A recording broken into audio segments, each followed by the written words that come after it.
नमस्कार साथियों, मेरा नाम है मनीष भारती और आप देख रहे हैं संस्कृति आईएएस यूट्यूब चैनल।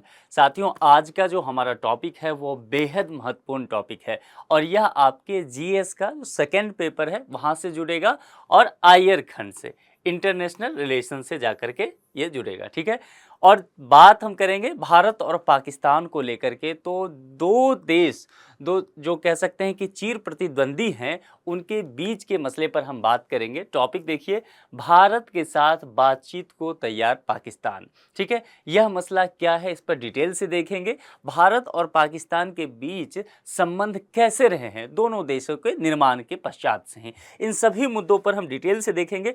फिलहाल यह मुद्दा चर्चा में क्यों आ गया है, इस पर हम गौर करते हैं और न्यूज़पेपर की कटिंग को जब देखेंगे तो पाकिस्तान के प्रधानमंत्री हैं शहबाज शरीफ साहब, उनके बयान आए हैं और उनके बयान को ही आधार बना करके हम आज चर्चा को बढ़ाएंगे। उन्होंने क्या कहा, Pakistan ready for talks if India willing to address serious issues.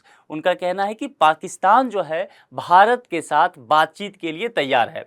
अब देखिए, एक तरफ वो कह रहे हैं कि बातचीत के लिए तैयार है पाकिस्तान, और दूसरी तरफ कह रहे हैं कि यदि भारत तैयार हो जाए किस चीज़ के लिए, सीरियस इश्यूज पर बात करने के लिए। पाकिस्तान का हमेशा से यह नेचर रहा है, वह बातचीत करना चाहेगा, लेकिन फिर क्या कहेगा, यहाँ पर कुछ राग अलापे का, जैसे कि जम्मू कश्मीर का मुद्दा उठाएगा वो यहाँ पर आकर के, ठीक है, और अल्पसंख्यक का, भारत के जो आंतरिक स्थिति है, अल्पसंख्यकों की स्थिति है, इन सब चीज़ों पर वो बात करना चाहेगा। तो जाहिर सी बात है फिर मुद्दा वहाँ गड़बड़ हो जाता है। और भारत क्या चाहता है उससे कि भैया आप जो है पहले आतंकवाद पर बात करो, ठीक है। और अब तो रक्षा मंत्री कहना शुरू कर दिए हैं राजनाथ सिंह जी कि यह जो पीओके का एरिया है अब इस पर बात करो, पाक ऑक्युपाइड कश्मीर पर, गिलगिट बाल्टिस्तान के एरिया पे, कि आप उसे छोड़ करके निकलो, वह भारत का जगह है, ठीक है। और भारत सरकार का लंबे समय से एक ही स्टैंड रहा है कहने का कि भारत सरकार कहती है कि terror and talk can't go together, यानी कि आतंकवाद जो है और बातचीत, डायलॉग जो है एक साथ नहीं चल सकता है। आपको पहले सरहद पार से जो घुसपैठ करके आप आतंकवाद को प्रायोजित रूप से भारत की तरफ बढ़ाते हैं, उसे आपको रोकना पड़ेगा। तो यह पूरा इशूज है, इसको लेकर के हम चर्चा करेंगे। शहबाज शरीफ का बयान क्यों अभी चर्चा में है और क्यों महत्वपूर्ण है, उस पर एक नज़र डालते हैं। देखिए, यहाँ पर अंतर्राष्ट्रीय संबंध में बहुत सारी चीज़ें जो है आधारभूत तरीके से नहीं बदला करती है, ठीक है। जब भी आप करंट अफेयर्स को देखें तो इस नज़रिए से थोड़ा पढ़ा करें। शहबाज शरीफ कर रहे हैं, अब पाकिस्तान के सामने ऐसी क्या स्थिति आ गई है। देखिए, पाकिस्तान की जो आर्थिक स्थिति है ना, वह बिल्कुल चरमरा गई है, ठीक है। यहाँ कहीं से लोन नहीं मिल पा रहा है इसे, और बहुत दयनीय हालात हो गए हैं। पाकिस्तान की जो आंतरिक स्थिति है वहाँ भी समस्या उत्पन्न हो रहा है, आंतरिक सुरक्षा की बात करें, और इसके अलावा पाकिस्तान की जो अभी राजनीतिक स्थिति है वह भी अस्थिर बनी हुई है।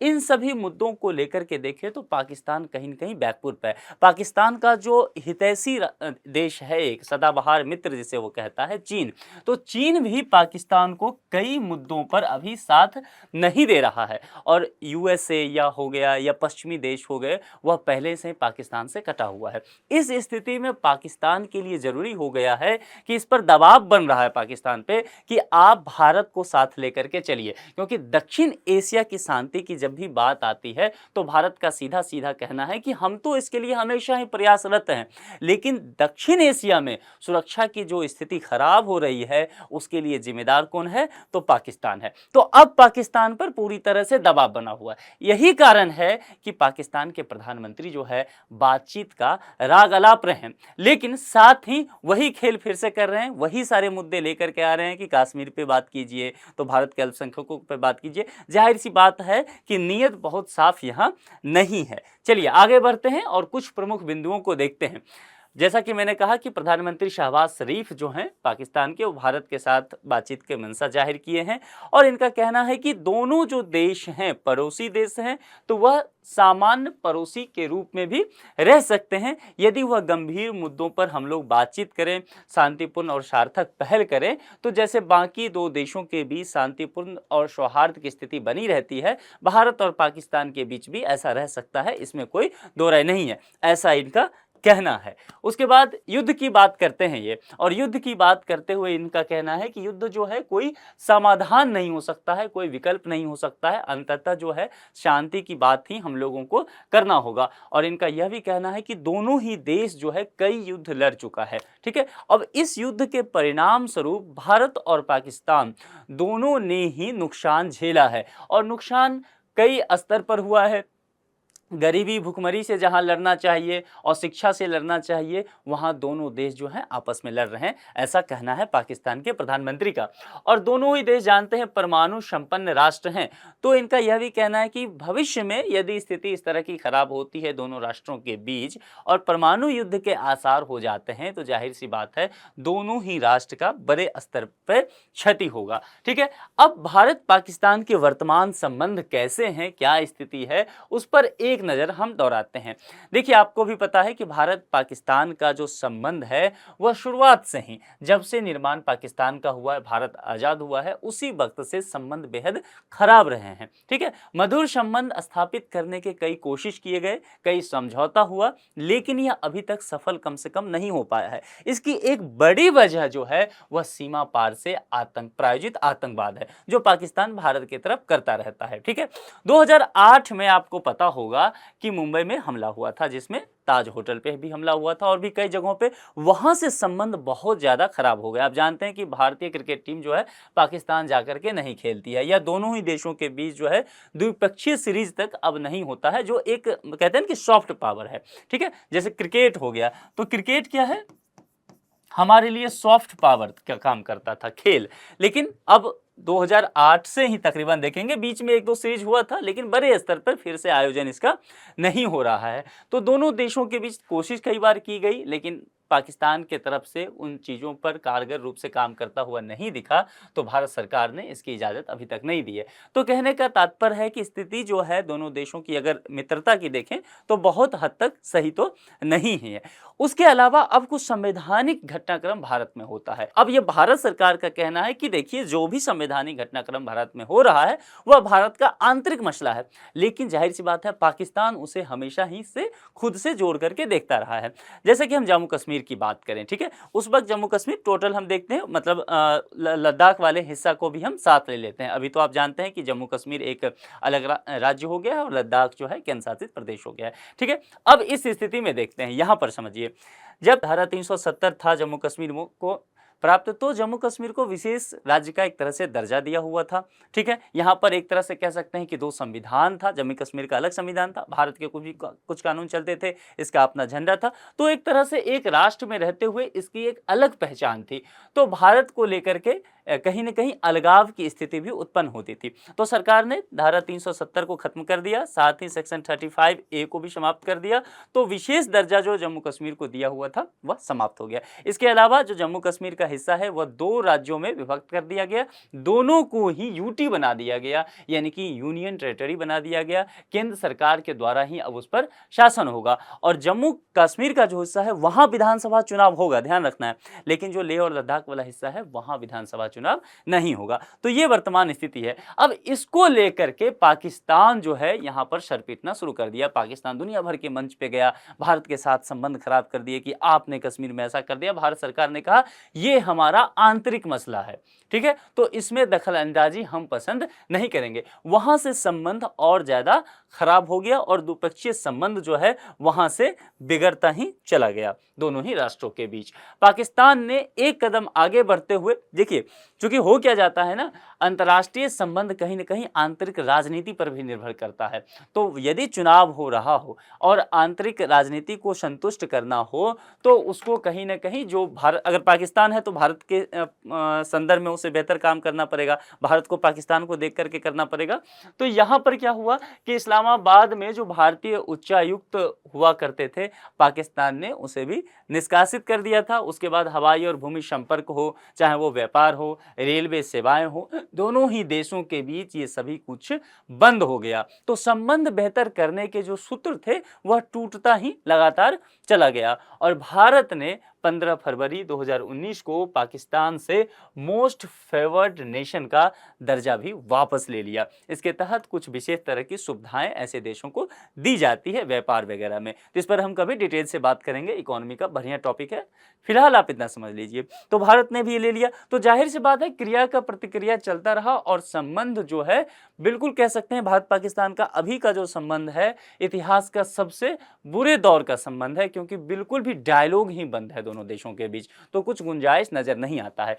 लेकिन अब देखना पड़ेगा कि यह शुरुआत कहां से हुआ, भारत और पाकिस्तान के विवाद की शुरुआत कहां से होती है। देखिए, जब दोनों देशों के विवाद की शुरुआत की बात करेंगे ना, तो कहीं ना कहीं भारत के स्वतंत्रता से जुड़ा हुआ मसला है। भारत स्वतंत्र होता है, साथ ही भारत का बंटवारा होता है और एक नवनिर्मित राष्ट्र बन जाता है पाकिस्तान। और निश्चित तौर पर एक एंगल ध्यान रखिए कि पाकिस्तान का निर्माण जो है उसका आधार कहीं ना कहीं धर्म रहता है। तो जब धर्म आधार है तो यह मुद्दा जो है संवेदनशील हो जाएगा, सेंसिटिव मुद्दा होगा, आस्था से जुड़ा होगा और इस तरह के मुद्दे फिर लंबे खींचते चले जाते हैं और वही पाकिस्तान भारत के संदर्भ में हो रहा है। यहां मुद्दा जाकर के जुड़ता है कश्मीर से। अब कश्मीर से मुद्दा कैसे जुड़ता है, तो आप जानते हैं कि जब भारत आजाद की स्थिति हो रहा था तो वहां पर जितने भी देसी रियासत थे तकरीबन 550 से अधिक, सभी को एक छूट दिया गया था ब्रिटिश गवर्नमेंट के द्वारा कि या तो आप भारत के ध्वज के नीचे रह सकते हैं या तो आप पाकिस्तान के ध्वज के नीचे रह सकते हैं या आप चाहें तो एक स्वतंत्र राष्ट्र के रूप में भी रह सकते हैं। तो जितने भी देसी रियासत थे बहुत सारे ने भारत के साथ अपना संबंध बनाया, कुछ ने पाकिस्तान के साथ संबंध बनाया, कई जगह वोटिंग भी हुआ। कश्मीर जो था उसने यह तय किया, वहाँ के उस वक्त के राजा हरि सिंह हुआ करते थे, उन्होंने तय किया कि मुझे जो है अलग रहना है, ना मैं भारत के साथ जुड़ूंगा और ना मैं पाकिस्तान के साथ जुड़ूंगा। थोड़े स्वच्छंदतावादी विचारधारा के हरि सिंह थे और उनका मानना था कि जो कश्मीर है ना उसको मैं स्विट्जरलैंड बनाऊंगा, एक इतना बेहतर जगह तैयार कर दूंगा। लेकिन हुआ क्या, आज़ादी मिलते ही, भारत को आज़ादी मिलते हुए पाकिस्तान बनते ही उधर से घुसपैठ शुरू हो गया। ठीक है, पाकिस्तानी लड़ाकों आने लगे और उसकी मदद पाकिस्तान आर्मी करने लगी और जम्मू कश्मीर पर अतिक्रमण होने लगा। इसी दरमियान क्या होता है, एक लंबी कहानी है, ठीक है, कभी इस पर बात करेंगे। इसी दरमियान क्या होता है, 26 अक्टूबर 1947 को अफरा तफरी में राजा हरि सिंह जो है, जो कश्मीर के उस वक्त के महाराज थे, उन्होंने क्या कर लिया, भारत के साथ विलय होने के लिए एक संधि साइन कर ली। अब जो है कश्मीर हिस्सा बन गया भारत का। पाकिस्तान ये कभी से नहीं चाहता था, पाकिस्तान चाहता था कि कश्मीर जो है वह पाकिस्तान का हिस्सा बने। इसका एक आधार वह धर्म भी देखता था, क्योंकि देखिए यहाँ पर कश्मीर में आप देख रहे हैं हरि सिंह जो महाराज हुआ करते थे वह हिंदू धर्म से संबंधित थे, लेकिन कश्मीर की जो बहुसंख्यक आबादी है वह मुस्लिम है, तो कहीं न कहीं पाकिस्तान इस तरह से इसे जोड़ करके देखता था। लेकिन जब इनके हाथ में उस वक्त पावर था, ये विलय संधि भारत के साथ कर लिए तो कश्मीर भारत का हिस्सा बन गया। पाकिस्तान ने इसे कभी नहीं माना और यही एक, मैं बात कहूं अगर कारगर बात, तो यही एक घटना है जो पाकिस्तान को हमेशा जो है टिस देता रहता है। पाकिस्तान कहीं न कहीं इसी वजह से परेशान होते रहता है। 27 अक्टूबर को भारतीय फौज ने कश्मीर की ओर कूच किया और श्रीनगर में उस समय सेनाएं उतरी थी और फिर धीरे धीरे सेनाएं ने क्या किया, पाकिस्तान के जो लड़ाके थे या उसके साथ जो आर्मी थे, तथाकथित ऐसा कहा जाता है, इनको पीछे ढकेलना शुरू कर दिया था। अभी का अगर मामला देखेंगे, जैसा कि आप जानते हैं जम्मू कश्मीर की स्थिति में तो 45% हिस्सा जो है वह भारत के अधिकार क्षेत्र में है, लेकिन उसके बाद का जो हिस्सा है वह या तो पाकिस्तान ऑक्युपाइड है या फिर चीन के हिस्से में है। यदि आपको मैं एक मैप के थ्रू अभी दिखाऊंगा ही, उस पर हम डिटेल से बात करेंगे, फिर भी मैं एक मैप अभी आपको दिखा देता हूँ। यह वाला हिस्सा देख लीजिए, ये जो हिस्सा आपको दिख रहा है यह भारत के संदर्भ में आप यहाँ देख के चलिए, और ये ग्रीन वाला जो देख रहा है वह पाक ऑक्युपाइड कश्मीर है। इसका जो ये हिस्सा आप देख रहे हैं यह गिलगिट बाल्टिस्तान का है, और यह जो पीओके वाला हिस्सा है जहाँ से घुसपैठ ज़्यादा होता है, आतंकवादियों का लॉन्चिंग पैड है, वह यह जगह पर जाता है। ठीक है, ये हिस्सा पर गया अक्साई चीन। 1962 की जो युद्ध हुआ था उसके बाद यह हिस्सा पड़ गया था, चीन का अधिकार इस पर है। ठीक है, यहाँ पर देखिए इस जगह पर एलओसी है, एलओसी है, लाइन ऑफ कंट्रोल है, ये जो आप लाइन देख रहे हैं यही एलओसी है, और इस जगह पर एलएसी है, चाइना वाले पे लाइन ऑफ एक्चुअल कंट्रोल, ये जो आप देख रहे हैं लाइन ऑफ एक्चुअल कंट्रोल है। यह एरिया जो आपको दिख रहा है यह एरिया पाकिस्तान ने गिफ्ट में दे दिया था 1963 में चीन को। तो यह आपको ध्यान में रखना है, ठीक है। इस पर हमने कई बार बात वैसे किया भी है, अभी मैं थोड़ा सा आपको बता दिया ताकि आपको ध्यान में रहे। चलिए आगे बढ़ते हैं। यह कश्मीर मुद्दा जो है ना वो उसे बहुत सताते रहता है पाकिस्तान को, और भारत ने इस बार जो है आखिरी प्रहार कर दिया है कश्मीर पर, मतलब 370 हटा करके भारत सरकार ने। तो एक जो अलगाववाद की स्थिति थी, भारत सरकार ने उस पर बहुत अच्छा कारगर तरीके से काम किया है। तो पाकिस्तान को अब पूरी तरह से ये जो है छूटता हुआ दिखता है, तो इस वजह से भी पाकिस्तान परेशान है। सर्क्रिक सीमा रेखा को लेकर के बातें की जाती रही है। देखिए सर्क्रिक सीमा रेखा की जब बातें की जाएगी तब फिर वहां वही देख लीजिए कि यह एरिया जो है वह पूरा सर्क्रिक का है। अब सर्क्रिक में क्या है कि कच्छ और सिंध के बीच समुद्री सीमा रेखा की अस्पष्ट विभाजन है। अब यहाँ एक शब्द है समुद्री रेखा की, सीमा रेखा की। अब समुद्री सीमा रेखा है तो जाहिर सी बात है विभाजन करना बहुत मुश्किल होगा। और इस एरिया में देखिए यह जो है कभी क्या होता है दलदली हिस्सा हो जाता है, पानी कभी इधर आ गया, कभी समुद्र का पानी उधर चला गया, तो सीमा रेखा का विभाजन करना वाकई बहुत मुश्किल काम है, क्योंकि प्राकृतिक जो यहाँ की स्थिति है, भौगोलिक स्थिति है, वह उस तरह से है नहीं कि सीमा रेखा का बंटवारा हो सके। अब यहाँ पर देखिए यह जो रेड लाइन है, तो भारत कहता है कि इस रेड लाइन तक जो है वह मेरी जमीन है, और पाकिस्तान कहता है, पाकिस्तान का मतलब ये दावा होता है कि यह जो ग्रीन लाइन देख रहे हैं इस ग्रीन लाइन तक मेरी जमीन है। अब इस बात को ही लेकर के लगातार विवाद चलता रहता है। पहले ये जो हुआ करता था भारत के बॉम्बे प्रेसिडेंसी का हिस्सा हुआ करता था, लेकिन जब 1947 में भारत आजाद हुआ तो सिंध आप जानते हैं वह पाकिस्तान के हिस्से में चला गया था, लेकिन कच्छ का जो हिस्सा था वह भारत का हिस्सा रह गया, और उस वजह से उस समय से ये विवाद यहाँ लगातार चलता रहा। आगे बढ़ते हैं। जल विवाद को लेकर के बहुत बातें की गई, ठीक है। अब जल विवाद को थोड़ा सा स्पष्ट तरीके से मैं समझाना चाहूंगा। वैसे एक लेक्चर मैंने पूरा जल विवाद पे आपको कराया भी है, लेकिन फिर भी यहाँ समझ लीजिए। जल विवाद की बात आए ना, यहाँ पर ध्यान रखना है 6 नदियां हैं, ठीक है। 6 नदी के बीच का यह मसला है, आपको मैं बता भी देता हूं अभी। और 1960 याद रखिएगा, 1960 में सिंधु नदी समझौता हुआ था। सिंधु नदी समझौते के अंतर्गत 6 नदियों पर बात की गई थी। 6 नदियों में 3 नदी जो यहाँ पर है वह पश्चिम के हिस्से पे है, और 3 नदी जो है पूर्वी हिस्से पर है, इस बात को ध्यान रखना है। अब जो पश्चिम का हिस्सा है, जाहिर सी बात है उन नदियों के पानी पर अधिकार पाकिस्तान को दिया गया होगा, और पूरब के हिस्से की जो नदियां हैं उन नदियों पर पानी का अधिकार जो मैक्सिमम है वह भारत को दिया हो गया होगा, ठीक है। इस चीज को आप समझ लीजिए। अब पश्चिम की ओर जो नदियां हैं, देखिए यहां से देखिए इंडस, इंडस मतलब क्या, सिंधु नदी, और यहाँ क्या दिख रहा है, झेलम, और झेलम के बाद क्या दिख रहा है, चिनाब। तो ये जो नदियां हैं, ये नदियां, यह जो है यह पाकिस्तान के हिस्से में गया है। अब दूसरे कलर से मैं दिखा देता हूं आपको, ये वाला लेता हूं, ये कलर। चलिए अब यहां पर ये देख लीजिए, सतलज है, यहां पर सतलज है, व्यास है और रावी है। ये 3 नदियां जो है वह भारत के हिस्से में आ गया है, पूर्वी नदियों में। तो यहाँ पर लेकिन पाकिस्तान का यहाँ पर लगातार जो है वह एक आरोप रहता है कि भारत मेरे हिस्से का पानी का इस्तेमाल कर रहा है, और मुझे जितने पानी मिलना चाहिए उस तरह से पानी नहीं मिल पा रहा है। लेकिन भारत का सिंधु नदी, आपको मैंने एक टॉपिक इस पर लिया है, भारत लगातार इसके टेक्निकल पहलू पर जाएंगे तो भारत अपने आप में वह सही काम कर रहा है, इस वजह से भी यहाँ परेशानी बनी हुई है। आतंकवाद पर मैंने पहले चर्चा किया ही कि इस एरिया से लगातार जो है ये लॉन्चिंग पैड आतंकवादियों की बना करके रखता है, और भारत में लगातार घुसपैठ करता रहता है। आप जानते हैं कि कारगिल पर भी 1999 में पाकिस्तान ने जो है अटैक कर दिया था, टाइगर हिल्स वगैरह की बात आपने देखा ही होगा। कारगिल पर एक पूरा वीडियो भी अभी हम हाल ही में बना चुके हैं, तो उसको आप देख लीजिएगा यहाँ पर। तो आतंकवाद को लेकर के बातें की जा रही है। उरी जो है इसी एरिया में पड़ता है, तो उरी पर जो है वहाँ के सेना शिविर पर हमला हुआ था, और बहुत दर्दनाक हमला था भारत के दृष्टिकोण से या मानवता के दृष्टिकोण से देखें तो। उसके बाद भारत सरकार ने जवाब में भारतीय सेना ने सर्जिकल स्ट्राइक किया था, और उसके बाद सर्जिकल स्ट्राइक मतलब समझ रहे हैं, यहाँ पर दूसरे के घर में घुस के मारना, ठीक है। मतलब ये सीमा रेखा है, तो भारत की जो आर्मी है वह पाकिस्तान की तरफ घुस गई, और वहां जा करके जो लॉन्चिंग पैड यहाँ पर बना हुआ है आतंकियों को ढूंढ ढूंढ करके आर्मी ने मारना शुरू कर दिया। तो ये सर्जिकल स्ट्राइक हुआ। उस समय से संबंध और लगातार बिगड़ते चले गए।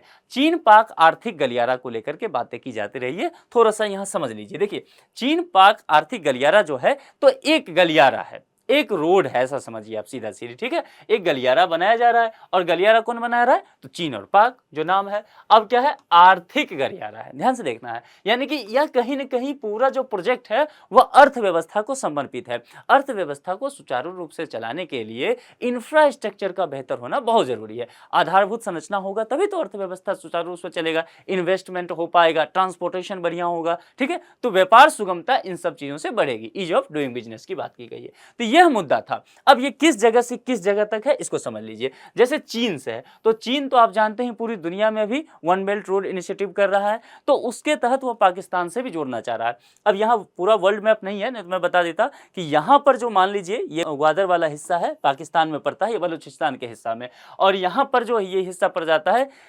जिंगजियांग क्षेत्र में, ध्यान रखिएगा, जो कि चीन के हिस्सा में पड़ता है। तो यहाँ से एक रोड निकला है और जो सिंध वगैरह बलूचिस्तान होते हैं वो गादर तक चला जाता है। अब यहाँ पर से जो व्यापार आएगा वह पूरा ये एरिया ये जो है हिंद महासागर होते हुए और दक्षिण चीन होते हुए चीन तक जाता है, ठीक है। लेकिन इसमें ट्रांसपोर्टेशन में ज़्यादा टाइम लगता है, खर्चा भी बहुत होता है। तो चीन चाह रहा था कि मिडिल ईस्ट से जो सामान आए वो यहाँ पर ग्वादर पोर्ट पे आ जाए पाकिस्तान पे, और यहीं से एक रोड तैयार करा दिया जाए जो सीधे पाकिस्तान तक सामान भेज दे, ठीक है। यह उसकी पूरी नीति थी, इसी वजह से ये काम चल रहा है। तो आप कहेंगे ना तो ठीक तो है, वो दोनों आपस में काम कर रहे हैं, तो हमें क्या परेशानी है? हमें परेशानी ये है कि यह एरिया जो आप देख रहे हैं, यह वाला हिस्सा जो दिख रहा है, यह क्या है? मैंने पहले बताया था कि यह पाक ऑक्युपाइड कश्मीर है, पाकिस्तान का वो जगह नहीं है, पाकिस्तान ने ऑक्युपाइड कर रखा है, ठीक है। तो इस हिस्से से यह रोड निकला हुआ है। देखिए यह जो गिलगित बाल्टिस्तान का हिस्सा है, यहां से रोड आ रहा है ना इस तरफ, तो भारत को आपत्ति इस हिस्से पे है।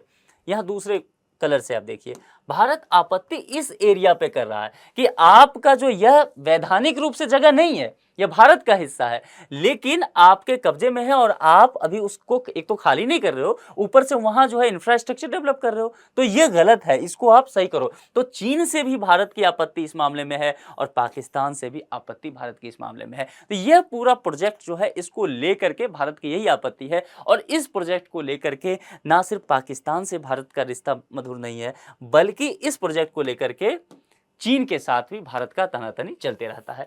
अब भारत पाकिस्तान युद्ध की बात करें, देखिए शुरुआत से ही भारत पाकिस्तान की जो रिश्ता रहा है खराब रहा है। मैंने कहा कि 1947 में जब भारत आज़ाद हुआ, पाकिस्तान बना, उसके कुछ ही दिन बाद 1948 में ही जाकर के एक हमला करता है पाकिस्तान, यानी कि लड़ाकों के माध्यम से। हालांकि वो ऑफिशियली उसे एक्सेप्ट नहीं करता है, क्योंकि उसे शर्म आती है कि यहाँ भी उसकी हार हुई थी, ठीक है, और कश्मीर उसके हाथ से लगभग फिसल ही गया था। तो ये बातें हैं। तो पहला तो यहीं पे हो गया 47-48 में, जिसमें उसे करारे की हार झेलनी पड़ी।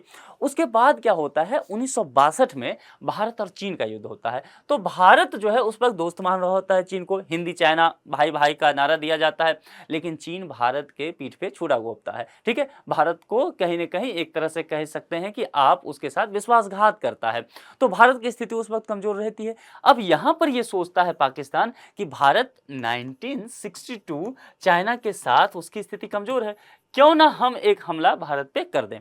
तो 65 में वो हमला कर देता है। ध्यान रखना है कि 65 में हमला करने का एक कारण और है कि उस वक्त जो है पंडित नेहरू का इंतकाल हो गया था, जो कि हमारे प्रथम प्रधानमंत्री थे, और लाल बहादुर शास्त्री जो है फिर प्रधानमंत्री बने थे। तो कहीं ना कहीं एक था कि भारत की राजनीतिक स्थिति जो है थोड़ी सी अस्थिर है, तो ये हमारे लिए माकूल वक्त हो सकता है भारत पर आक्रमण करने का। पाकिस्तान ऐसा सोचता है और पाकिस्तान यहाँ पर अटैक करता है। लेकिन लाल बहादुर शास्त्री जो है बहुत बहादुर से नेतृत्व करते हैं और सेना को पूरी छूट देते हैं, और उसके बाद इस युद्ध में पाकिस्तान की स्थिति बहुत खराब हो गई थी, ठीक है। इसके बाद 71 का समय आता है। मैं थोड़ा थोड़ा बताते चलता हूं, कभी डिटेल से बात कर लेंगे। 1971 का जो ये वक्त आता है, इसका जो झगड़ा है वह पूर्वी पाकिस्तान को लेकर के होता है, और पूर्वी पाकिस्तान अभी का बांग्लादेश है। तो यहाँ पर इंदिरा गांधी प्रधानमंत्री रहती हैं और बहुत बहादुरी से लड़ते हुए भारत की आर्मी मदद करती है बांग्लादेश की आर्मी को, और बांग्लादेश एक नया देश बनकर कहीं न कहीं यहाँ से निकलता है। और यहाँ पर तकरीबन 90,000 से अधिक पाकिस्तानी सेनाओं को भारत के सेनाओं ने बंदी बना लिया था, ठीक है। यह आप फेमस कहानी जो है आप जानते भी होंगे। फिर पाकिस्तान एक आक्रमण करता है। देखिए इतने सारे युद्ध हुए हैं, भारत ने कभी पहले हमला नहीं किया है, इसीलिए विश्व बिरादरी में भारत जो है शांति दूत माना जाता है। और वर्ष 1999 में जानते हैं कारगिल का युद्ध हुआ था, बड़ा फेमस युद्ध था। इसमें भी पाकिस्तान आक्रमण करता है, विश्वासघात करता है। कुछ दिन पहले जो है प्रधानमंत्री अटल बिहारी वाजपेयी जो हैं बस यात्रा से लाहौर जाते हैं मित्रता करने, लेकिन उसके कुछ दिन बाद ही पाकिस्तान अटैक कर देता है मौका दे करके। लेकिन कारगिल में फिर उसे मुंह की खानी पड़ती है और उसकी स्थिति बहुत बुरी हो जाती है। तो तकरीबन 4 युद्ध दोनों के बीच हुआ है। उसके बाद परोक्ष रूप से वो लड़ता ही रहता है, कभी झाड़ी के पीछे से आएगा तो कभी तार के नीचे से आएगा, कभी बर्फ में छुप के आएगा गोलाबारी। तो ये सब पाकिस्तान का काम है, लेकिन हर बार उसे हार का सामना करना पड़ा है, इसीलिए वो और ज्यादा परेशान रहता है भारत को लेकर के। अब यहाँ पर भारत पाकिस्तान को लेकर के कुछ समझौते हैं, उस पर हम चर्चा कर लेते हैं। हमने बारी बारी से सब चीज देख लिया, अब समझौता देख लीजिए। जितना भी समझौता अभी कराऊंगा वह आपके लिए बहुत इंपॉर्टेंट होने वाला है, तो या तो स्क्रीनशॉट लेके रखिए या फिर वीडियो को आराम से देखिए और उसको नोट कर लीजिए, तो ज्यादा अच्छा होगा। अपने आईआर के नोट में इसे आप कर लीजिए। नेहरू लियाकत समझौता 1950 में हुआ था। इसी समझौता से इसे जानते हैं दोनों देश के प्रधानमंत्री इसमें शामिल थे। नेहरू भारत के प्रधानमंत्री थे, पंडित जवाहरलाल नेहरू, और लियाकत अली जो थे वह कौन है, पाकिस्तान के प्रधानमंत्री। दोनों के बीच समझौता होता है और समझौते में शरणार्थी को लेकर के बातें की जाती है। शरणार्थी को लेकर के बातें क्यों की गई, क्योंकि आज़ादी के समय का ये सारा चीज है। तो शरणार्थी भारत के वहां मतलब पाकिस्तान वाले हिस्से से भारत में आ रहे हैं, भारत वाले हिस्से से बहुत सारे मुस्लिम पाकिस्तान में जा रहे हैं, ठीक है। तो यहाँ पर शरणार्थियों की समस्या को लेकर के बात थी। देखिए आप अगर कॉन्सेप्ट समझेंगे ना तो समझौता को समझ जाएंगे, बहुत रटने की जरूरत नहीं है। तो यहाँ पर शरणार्थी की समस्या समझ गए। संपत्ति, अब फिर संपत्ति क्यों आया, क्योंकि भारत पाकिस्तान अभी अभी नवनिर्मित राष्ट्र था पाकिस्तान और भारत आजाद हुआ था, तो जाहिर सी बात है संपत्ति का मसला जो है दोनों के बीच में बंटवारा का था यहाँ भी। और अल्पसंख्यकों के अधिकार को लेकर के फिर से मसला आया, क्योंकि पाकिस्तान में अल्पसंख्यक हिंदू हो गए थे और सिख हो गया था, और भारत में अल्पसंख्यक मुस्लिम हो गया था। तो दोनों ही देश को एक दूसरे की तरफ नजर देने की जरूरत थी, फिक्र लगी रहती थी। तो अल्पसंख्यकों के अधिकार और उसके भविष्य को लेकर के बातें की गई। और यह भी बातें की गई कि एक यहाँ पर 48 में, मैंने जैसा पहले कहा था कि 48 में कश्मीर को लेकर के इशू हो गया था, ठीक है। तो कहा गया कि भविष्य में हम युद्ध नहीं करेंगे। 1950 में यह समझौता होता है, लेकिन पाकिस्तान समझौता कहाँ मानने वाला। सिंधु नदी जल संधि 1960 की हमने बात आपको पहले ही कहा था कि 3 नदी इधर की, ये सब चर्चा हम कर चुके हैं। इसमें जो था ये समझ लीजिए 19 सितंबर 1960 को पंडित नेहरू और अयूब खान ने सिंधु जल समझौता पर इसमें हस्ताक्षर किया था। इसके तहत जैसा कि मैंने पहले कहा कि 6 नदियों को लेकर के बंटवारे की बात की गई। झेलम, चेनाब और इंडस पाकिस्तान के हिस्से में, ब्यास, सतलज और रावी भारत के हिस्से को लेकर के बातें की गई। पश्चिमी और पूर्वी, तो यहाँ पर पश्चिम में 3 नदियां और पूरब में 3 नदियां भारत की तरफ, ये समझौता था। लेकिन पाकिस्तान का आरोप रहता है कि भारत जो है सिंधु नदी का खास करके जल जो है उपयोग ज्यादा कर रहा है। ताशकंद समझौते की बात करें 1966 को लेकर के, 1966 की जैसे ही बात करेंगे तो 1965 का युद्ध आपको ध्यान में आएगा। लाल बहादुर शास्त्री भारत के प्रधानमंत्री हुआ करते थे। तो 65 में जो युद्ध हुआ पाकिस्तान की करारी हार हुई, और उसके बाद ताशकंद में एक समझौता होता है। देखिए ताशकंद जो है यूएसएसआर का उस वक्त हिस्सा हुआ करता था, सोवियत संघ का। और अभी जो सोवियत संघ का चूंकि विघटन हो गया 90 के दशक में, और अभी ये क्या है, उज्बेकिस्तान की राजधानी है। ध्यान रखना है सब चीजों को। तो 1965 के भारत पाकिस्तान के युद्ध के बाद ताशकंद समझौता उसकी समाप्ति के दृष्टिकोण से होता है, और इसमें भारत के प्रधानमंत्री लाल बहादुर शास्त्री और पाकिस्तान के प्रधानमंत्री उस वक्त के कौन थे, अयूब खान, इन दोनों के बीच समझौता होता है। और इसमें एक तरह से समझिए कि यह होता है कि जो एक डेडलाइन फिक्स किया गया था उसमें कि सेनाएं उससे पहले जहां थी वापस चली जाएगी, क्योंकि भारत की सेना पाकिस्तान के बहुत सारे भूमि पर कब्जा कर लिया था। तो इसमें फिर भारत जो है यथास्थिति बनाने की बहुत बातें की गई थी, फिर वही शांति समझौता, यही सब बातें हुआ था।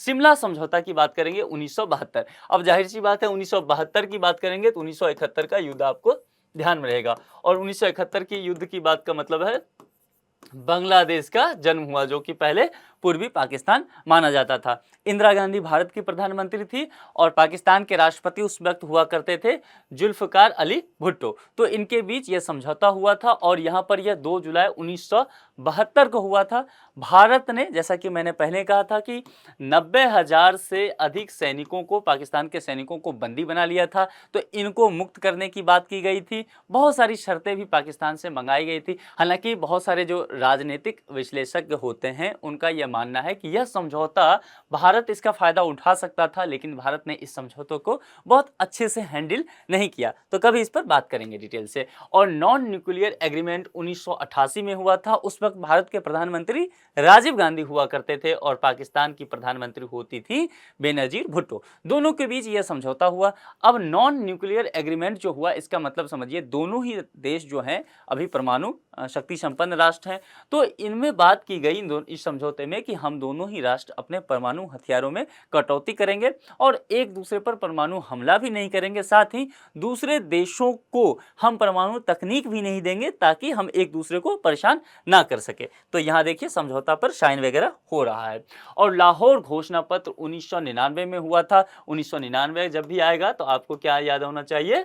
कारगिल युद्ध। ठीक है। और यहां पर फिर यह समझौता किनके बीच होता है? भारत के प्रधानमंत्री अटल बिहारी वाजपेयी और पाकिस्तानी प्रधानमंत्री उस वक्त के हुआ करते थे नवाज शरीफ के बीच। यहां पर नई दिल्ली से लाहौर तक हफ्ते में बस सेवा, जिसको कहा गया सदाए सरहद, की शुरुआत की गई थी।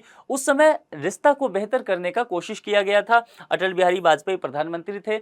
देश के कई महान हस्तियों के साथ ये बस यात्रा करके लाहौर पहुंचे थे और उम्मीद किया गया था, इनका स्पीच बहुत फेमस है, यूट्यूब पे जाके कभी सर्च कीजिएगा। इन्होंने कहा कि हमने दुश्मनी बहुत कर ली, अब दोस्ती किया जाए। बहुत अच्छा भाषण भी देते थे, वक्ता बहुत अच्छे थे, तो आप इनका भाषण सुनिएगा। और कोशिश इन्होंने अपने तरफ से पुरजोर किया, लेकिन मामला बहुत बनता हुआ नहीं नजर आया। पाकिस्तान अपनी जो हरकत है उससे बाज नहीं आया और इसके कुछ ही दिन बाद जो है वो कारगिल को अंजाम देता है और फिर कारगिल हमला करता है। तो ये सब मसला था। इस पर एक संभावित प्रश्न क्या हो सकता है? प्रीलिम्स का प्रश्न है, जवाब मैं नहीं दिया करता हूं, हालांकि इसका जवाब जो है इसी लेक्चर में छुपा हुआ है। चलिए देखते हैं।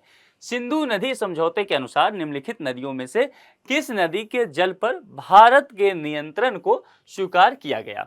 सिंधु, झेलम, चिनाब, सतलज। ठीक है। तो यहां पर 4 विकल्प दिए गए हैं। 4 विकल्प में जो भी आपको सही लगे आप कमेंट बॉक्स में लिख भेजिए। आप में से अधिकांशतः लोग पिछले प्रश्नों का सही जवाब दे भी रहे हैं, तो ये बहुत अच्छी स्थिति है। इसका मतलब है कि आपका पठन पाठन लगातार बेहतर चल रहा है। दूसरी बात, भारत पाकिस्तान के रिश्ते कैसा होना चाहिए? भारत को क्या कदम उठाना चाहिए? आपको क्या लगता है? आप कमेंट बॉक्स में जरूर जवाब दीजिए। तो इस लेक्चर में इतनी ही बातों पर खत्म करते हैं। दूसरे लेक्चर में मुलाकात होगी, फिर बहुत सारी बातें होंगी। अपना ख्याल रखिए। Thank you.